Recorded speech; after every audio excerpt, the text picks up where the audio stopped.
Hello，朋友们，我又中了。我现在症状是发烧、头疼、眼睛疼、嗓子疼、咳嗽，然后四肢酸疼。哎呀，太难受了，感觉跟上次症状有一点像啊。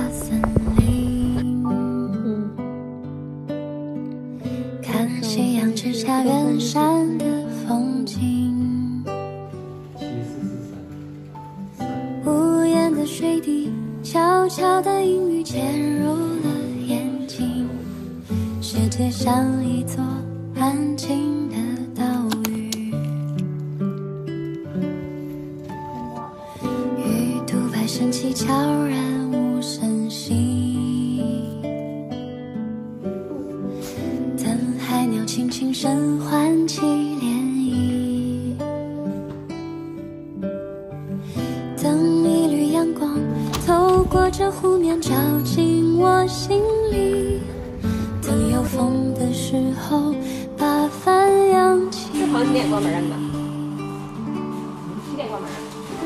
云朵的倒影，月色的缺影，满天的繁星，迷失的脚步也慢慢被抚平。四季的光影，我看见划破长夜的流